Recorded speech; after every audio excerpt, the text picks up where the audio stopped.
Does anyone have a good way of being able to make freezer burned meat taste decent and edible? Meow! Hoople's cat, it's Thursday, most places, and this is Thursday Fun, the vegan edition. The word of the week is oxymoron.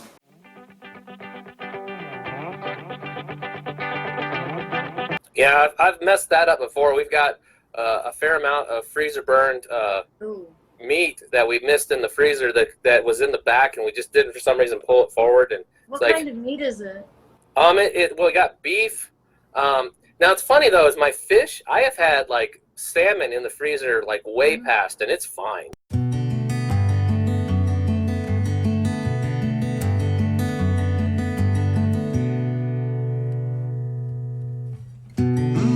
I said treat it like you would if it was like an extra gamey meat.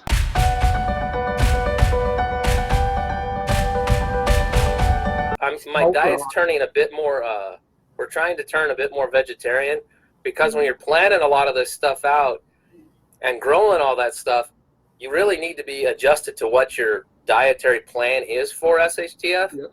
And being vegetarian heavy is obviously more accurate to what we're going to be eating, because we're going to be growing things. For those people that don't know that out there, I'm actually a vegan. And for those people who don't know what a vegan is, it's a very, very well established cult that comes from Atlantis, and it gives you superpowers. So I was getting a little triggered by this, but then, you know, good old Reedy points out to people that, you know, you can eat all the squirrels you like in your neighbourhood, it won't last very long, and you'll probably be resorting to eating dandelion leaves, which is fair income. Plant strong, Reed. But then, Farmer Reed, from Manifestation of Imagination, imagines the farm from hell in SHTF. Raising certain other meats and animals like rabbits, your cats, your dogs, and like cats are super, super important. Biscuits, Biscuit, come here. It's dinner time for me. Reed said I should eat you. Wow. And of course, here comes the main course. Becky, oh look at Becky, look at her. Oh, she's got lots of meat on her. Nice fatty bones. Grid down, Becky, I'm going to eat you. You don't mind, do you? No, you'd rather be eaten. Yes. Biscuit, come to me. I'm hungry, Biscuit. I'm hungry. Biscuit, come here. Come. Farmer Reed said I have to eat you. Come here and be eaten. Come here and be eaten, you little cat. Damn. I did use my AK-15 to hunt Marmalade, the other cat, earlier on, but to be honest, there wasn't much left. This is Shovelhead 8. Welcome to another Cast Iron Wednesday. We're going to do some prep work now to make sea-peg or sea-pie, sea-pates, 6 pates. It's a layered sort of meat pie thing from Quebec, but it originated in England and went to New England and ended up in Quebec. So we're going to do our meats, which are 2 pounds of lean beef, 2 pounds of lean pork, 2 pounds of chicken or turkey, and a 1/4 pound of salt pork. Anyway, so any more of this showing, talking, cooking meat online on YouTube, and I'm going to sue you.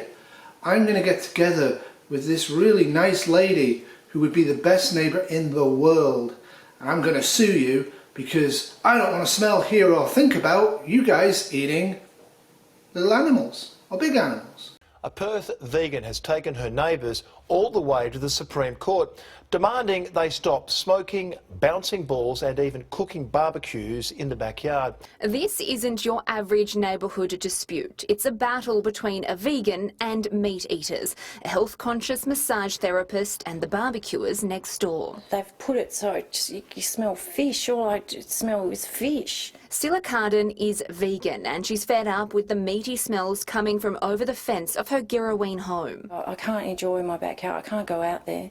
She's also furious at cigarette smoke wafting into her yard, so angry she's taken her right for a fume-free existence all the way to the WA Supreme Court. It's been devastating. It's been a turmoil, there's been unrest, I haven't been able to sleep. It was thrown out of court. One invited us into the backyard to show he's even removed the barbecue and told his children to stop playing basketball. The struggle and the pain is real. Please stop putting out videos burning flesh all the time. The Wednesday and the Friday seem to be particularly bad for this. And as a sensitive, compassionate Atlantean, I implore you, don't bombard poor little hopeless cat with images like that. Thank you. But of course, Mr. Shovelhead 8 decided to show us some pig tummy at the end of this. So, anyways, for Billy Strong, there's a salt pork that was in my hoodie pocket yesterday. And this is where we're going to use it.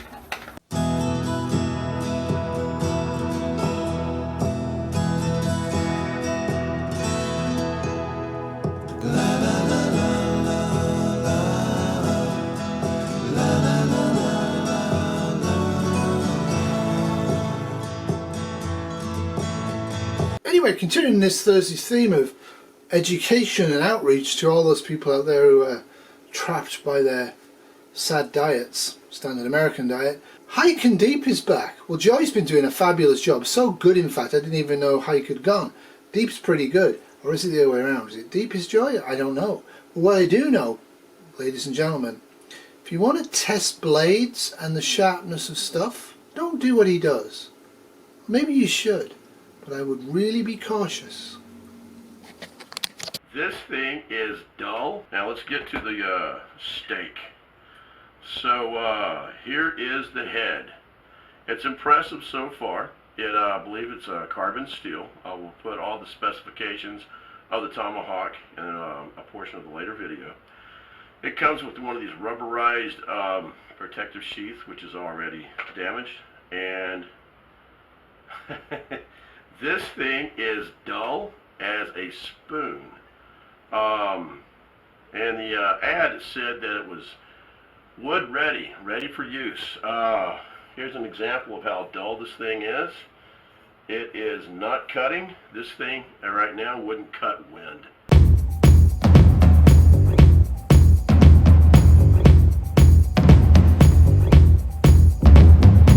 Of course, Hike and Deep or Hike does in fact promote a plant-strong diet with heavy mineral use, as we shall see. So this is the potato part of tonight's meat and potato dinner.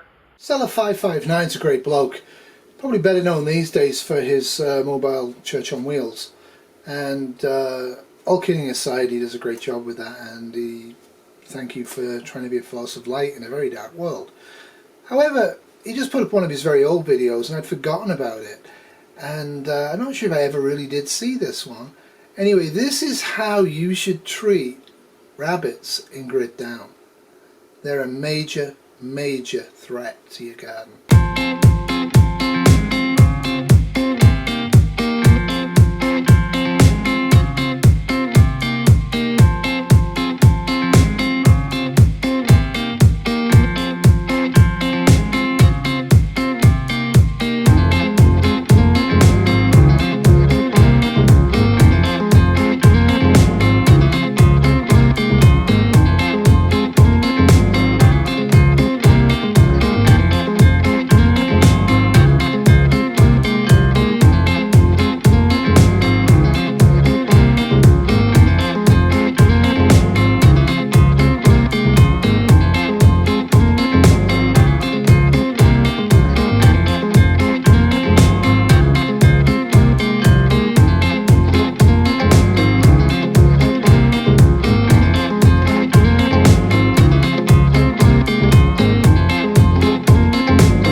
buddy. I don't know where you came from. You're the wrong color for this weather.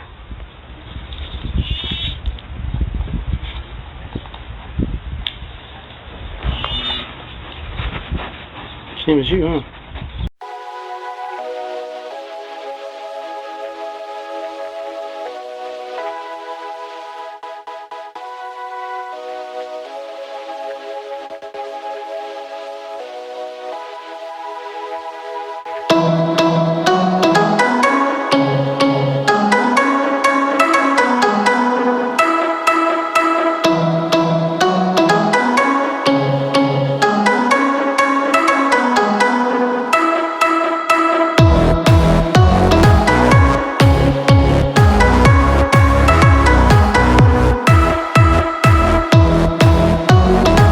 Meanwhile, Prepper 003 shows how he actually hunts rabbits and grid down.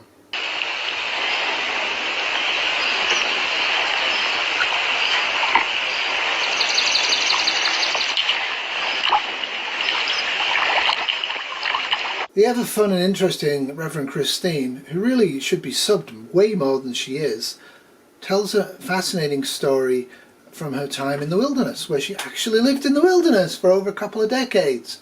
Always worth hearing what people actually do, rather than what they're pretending to do in order to get brand new Ford F500 cars, or whatever they're called. I don't know, I don't drive. And if people can get you guys to give them money to buy a car, good on them. More fool you! I remember one time I was with a friend, and it was drinking days, and we were, you know, kind of drinking, and just sitting back. It was a very quiet night, and this great big old, like, horsefly came out of nowhere and flew down and went through the flame of that wick, that candle, like, and singed its wings, went and flew off. And we just started laughing because it's Superfly, and he burned his cape, and we were laughing, you know. Of course, we were kind of three sheets to the wind. And last and probably least is Mosaicmaster 1. Anyway, Lewis is living in Puerto Rico. He's been through 2 major hurricanes. He's done a lot of renovations to his house for that. He's actually got alternative power supply in place with solar and wind, and he's thinking of a few other things. Great channel. Again, massively undersubscribed, but I guess he's not trying to get a new Ford 1500 series truck out of you guys. He's just trying to pass along some information that might stop you from dying from somebody who's been through it. Anywho, he shows you the one thing you need to do if there is a hurricane coming at you, and I fully agree with this. The second thing he does, he actually expresses some severe disappointment in the forecast. All kidding aside, no fun here. Forecasts go hideously wrong.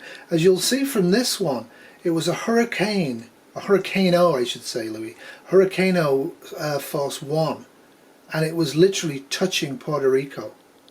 And what happened? It moved, and nobody expected it to. And what happened was Puerto Rico was thankfully spared almost any effects from a hurricane. Of course, the hurricane then ambled around and decided to stay for 36 or 38 hours over Bermuda as a hurricane strength 4, 5 or 6. Yes, I know there's no category 6, but I think we need one. So for those people in Florida that are sending all their food to Bahamas, you might want to wait a day or two. And if you are on the coast or you're near a flood zone in any of the southern states, get your car keys, get some gas, go and visit somebody inland. It's a smart thing to do. My name is Lewis. This is a message for the people in Florida that are waiting for Dorian. There's only one thing here you need to survive. Hurricane Dorian, that's going to be a category 4. And from all the stuff that you see here, you only need one thing to survive. Your car keys, okay? This is what you need. You need your car keys, and you have to get out of there. I'm being straight up honest. This is no jokes, no nothing. If you live in a wooden structure, you're not going to survive this thing, okay? is you leave Florida. Florida is a flatland, okay? Nothing there is gonna break up this hurricane or anything, okay? It's flat there. So it's just gonna come in with full strength and it's gonna take you out. Your car keys, you're gonna go to the gas station, you're gonna take your car keys and you're gonna go somewhere where this thing's not gonna hit. As you can see, the rest of the storm shutters are up. Now they're saying that it might turn into a hurricane. Right now the storm is at 70 miles per hour. At 74, it's a category 1. It's headed towards the east. I'm in the direct path of this thing. I took my wind turbine down. Look at this thing. Lewis out. Okay, it's starting to come in. Woo, it's cold. As you can see, I would say the winds are about 15-20 miles per hour right now.